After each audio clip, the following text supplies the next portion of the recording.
오랜 역사를 되짚어보면 사라지고 잊혀지는 역사가 존재하기 마련이다. 그 중에서도 반드시 알아야 할 역사라면 그 가치의 중요성은 그 무엇으로도 값을 매길 수 없는 것이다.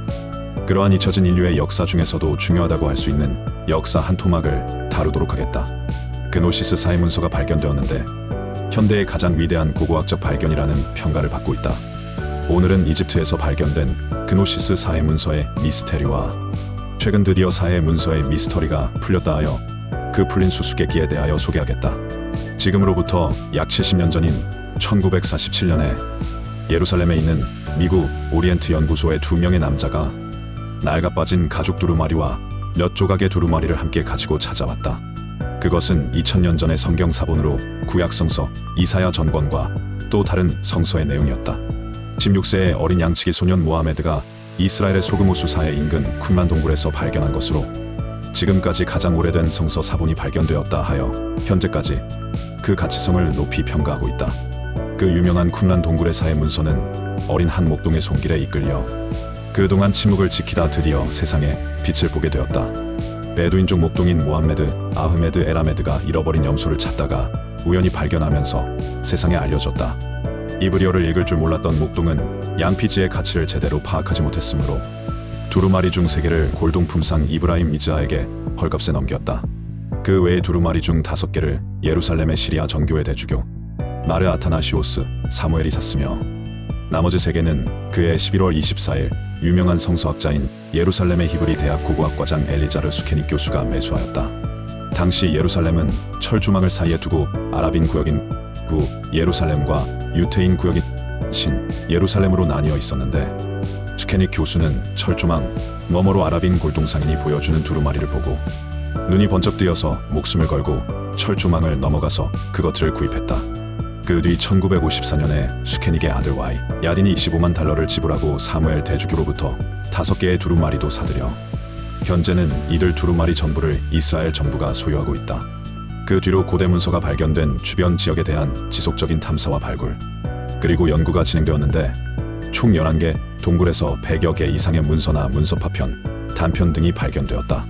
그러나 이 문서들은 국외 반출이나 이득을 노린 고문서 사냥꾼들의 무분별한 매각행위 등으로 인하여 뿔뿔이 흩어졌고 때문에 이것들을 찾아내고 다시 매수하는 데에는 상당한 어려움이 따랐다.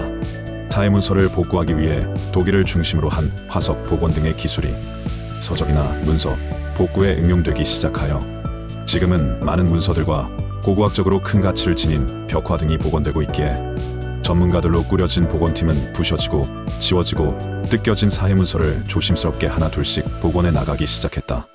사해문서에는 당시 시대상 유대인들의 가치관이나 신앙에 대한 포괄적인 내용이 담겨 있으며 하느님을 일관되게 엘로힘으로 칭한다. 그러므로 여러 가지로 역사적, 학술적 의미가 많은 인류의 크나큰 재산이라 할 수 있을 것이다. 1948년 이스라엘 독립전쟁이 끝나자 서구의 학자들은 쿰란 동굴에서 수천이나 되는 성서의 단편들을 발견하였는데 그 연대는 기원전 3세기에서 기원 68년경에 이르고 있었다. 초기 원시 기독교인들이 공동생활을 하면서 만들었다는 것도 알게 되었다. 이 사해사본들은 이스라엘 정부의 감독하에 기독교와 유대교로 구성된 비공개 형식의 배타적인 위원회에 의해서 공개되지 않고 연구해왔다. 비공개로 진행되자 무마 가톨릭의 사제들과 많은 학자들이 공개하라고 비난하기 시작하였다. 1991년 11월 19일에 사해사본 연구의 세계적 권위자로 인정받고 있는 양심적인 고고학 박사가 쿰란 문서에 대해서 공개한 내용을 다음과 같이 발표하였다. 이 내용의 일부는 타임지에도 소개된 바 있다. 다음은 그 내용의 일부이다. 그러나 시대가 변했다. 사람들은 문서의 전면적인 공개를 요구하고 있다. 나는 마침내 지금이 바로 전진을 위한 시대이며 내가 알고 있는 것을 알려야겠다고 느꼈다. 이 귀중한 문서는 구약의 초본 정도가 아니다. 그것은 문자 그대로 세상을 흔들고 있는 예언과 역사적 정보를 수록하고 있다.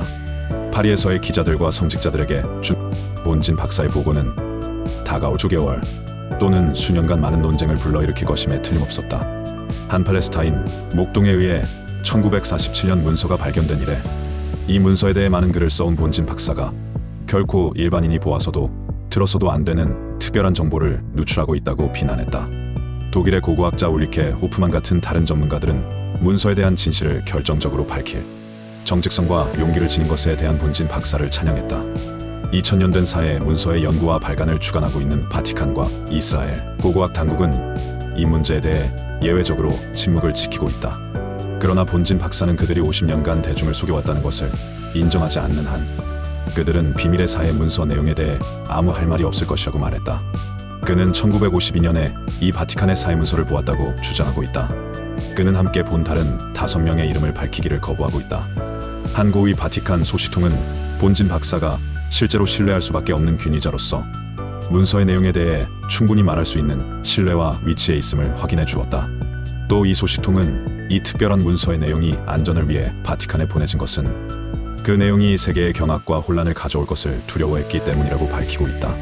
그러한 우려가 근거가 있든 없든 결국 본진 박사가 밝혔으므로 명백해졌지만 본진 박사는 다음과 같이 결론을 내리고 있다. 나는 내가 해야 할 일을 했으며 후회는 없다. 내가 옳았는지 잘못했는지는 하느님이 결정할 것이다. 그리고 그 점에 대해 아무도 이의를 제기할 수 없을 것이다. 공개된 사회 문서에 다음과 같은 내용이 있다. 예수의 결혼. 거대한 원반형의 우주선 UFO 함대가 2500년 전 지구에 착륙했다.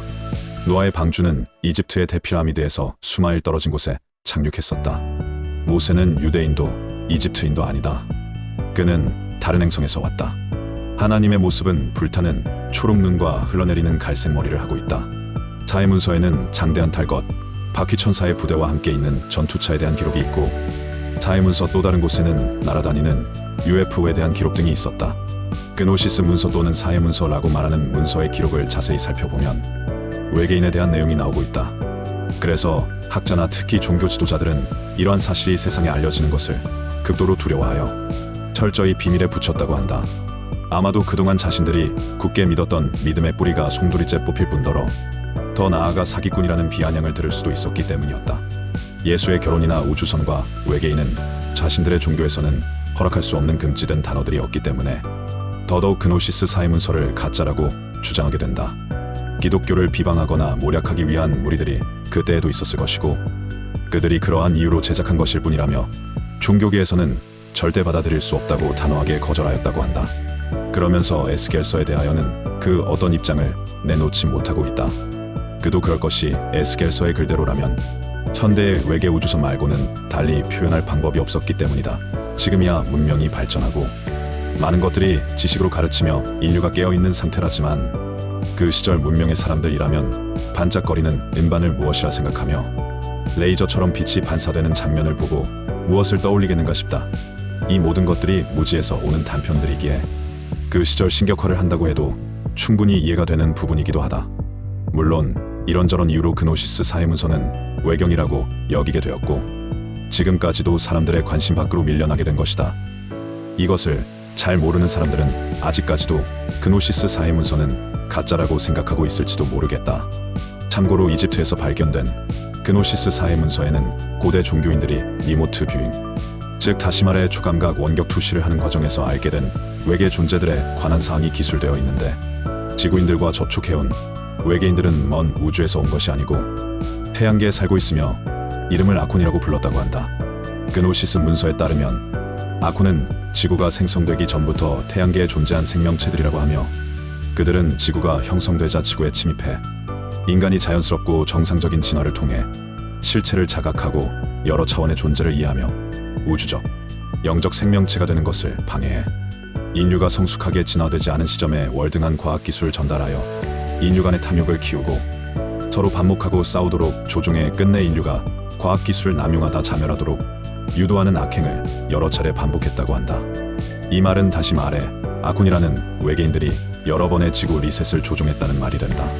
그노시스 문서에는 아콘의 존재가 신생아나 태아의 모습과 닮거나 서양의 용이나 파충류 모습으로 존재한다고 기술했는데 이는 오늘날 외계인을 목격한 많은 이들에게 묘사된 외계인들의 전형적인 형상인 코와 귀가 생성되지 않은 태아를 닮은 그레이 외계인들과 파충류형 외계인들의 모습과 일치하고 있다고 한다. 여러분들도 아시겠지만 바이블은 구약과 신약으로 구성되어 있다. 그런데 현재 기독교에서 가장 골치 아파하는 장이 바로 구약의 에스겔서라는 사실을 알고 있는 사람은 거의 없다. 그동안 왜 에스겔서가 기독교인 특히 목사 등 교회 사역자들에게 골치 아픈 장이 되었을까? 그건 바로 바이블에서 유일하게 하나님의 모습이라고 제목 붙인 것이 바로 에스켈서라는 데서 찾을 수 있다. 거의 2000년 이상 바이블에서 말하는 하나님의 모습이라고 아주 철석같이 믿었던 모습이 현 과학의 세계에 와서는 UFO의 모습이라니 그럴만도 하다. 그래서인지 현재의 기독교계에서도 바이블 해석을 해도 이 에스켈서에 대해서는 다들 함구하고 있다. 아마 일부 기독교층들은 이미 알고 있는 분들도 있을 거라고 믿는다. 그럼 왜 구약에 이런 내용들이 많을까? 구약은 신약보다 오래된 바이블이며 2000년보다 더 오래된 기록물이라는 사실은 여러분들도 알고 있을 것이다. 그 기록물에서 기계적인 물체의 비행체 묘사를 아주 세밀하게 했으니 아마도 외계의 제3문명체가 이 지구상의 인간사에 관여한 것은 그보다 더 오래되었다고 생각한다. 다만 에스겔서가 포함된 것은 지금이나 마찬가지로 숱한 인류가 봤겠지만 에스겔이란 글을 아는 사람들을 통해 기록되어 그의 기록이 바이블에 포함된 후에 자고 하나 고치지 못하고 지금까지 내려오게 된 이유 중 하나는 그때의 과학 수준으로는 보이는 모든 현상들은 모두 신의 영역으로 여겼기 때문이다. 이런 아직까지도 비밀에 쌓여있는 사해 문서의 비밀이 최근 풀렸다고 한다. 사해 문서의 일부를 2명의 서기가 썼다는 사실을 인공지능 AI 처음으로 확인했다. 이번 연구는 사해 문서 중 가장 긴 이사야 문서를 대상으로 이루어졌다. 분석 결과 알려지지 않은 2명의 서기가 거의 동일한 필체를 사용해 필사본을 작성한 것으로 나타났다. 사해 두루마리 또는 사해 사본으로도 불리는 이 문서들은 세계에서 가장 오래된 성경 내용을 담고 있다. 약 70년 전 발견됐으며 많은 사람들의 호기심을 자아냈다. 문서의 첫 번째 세트는 현재 이스라엘이 점령하고 있는 서안 지구의 사해 근처 쿰란의 한 동굴에서 어느 베두인에 의해 발견됐다. 이 세트에는 주로 히브리어와 아람어, 그리스어로 쓰여진 원고가 들어있었는데 원고가 쓰여진 건 기원전 3세기경으로 추정된다. 이사야 문서는 지난 1940년대와 50년대에 발견된 약 950개의 문헌들 중 하나다. 하지만 54개의 세로단을 절반으로 나눠 거의 균일한 문체로 썼다는 점에서 독특성을 보인다. 네덜란드 흐로닝언 대학 연구진은 최첨단 패턴 인식과 AI를 이용해 이사야 문서를 살펴봤다. 그리고 문서상에 5000번 이상 나타나는 하나의 히브리 문자인 알레프 히브리어 알파벳의 첫 자를 분석했다. 학자인 물라덴 포포비치와 마루프 달리 람베르트 슈마커 등은 자신들이 발표한 논문을 통해 고대 잉크의 흔적을 추출해 디지털 이미지로 나타내는데 성공했다라고 밝혔다. 이들은 잉크의 흔적은 사람의 근육 움직임과 직접 연관돼 있어 개인마다 다르다라면서 이는 2명 이상의 서기가 필사 작업을 했다는 증거라고 설명했다. 또한 가능성이 있는 시나리오는 서로 다른 2명의 서기가 함께 작업하며 동일한 스타일로 글을 쓰기 위해 노력했지만 자신의 개성이 드러난 것이라고 덧붙였다. 다만 연구원들은 필체의 유사성을 볼 때 아버지가 아들에게 글을 가르친 것과 같이 이들이 학교나 가정에서 동일한 훈련을 받았을 수 있다고 추측했다. 그러나 다른 사람을 흉내내는 필체의 능력이 너무 뛰어나서 최근까지도 현대 학자들이 이를 구별해낼 수 없었다고 말했다. 아직까지도 그노시스 사회문서는 가짜다 내지는 기독교를 시기 질투하는 이단 종교인들이 만들어낸 짜집기식 소설이라는 등 그노시스 사회문서에 대한 신뢰가 그리 크지는 않다고 한다. 어쨌거나 역사의 중요한 부분임에는 틀림없을 터인데 그것을 믿고 안 믿고는 독자 여러분들의 몫이 아닐까 하며 이만 마치고자 한다.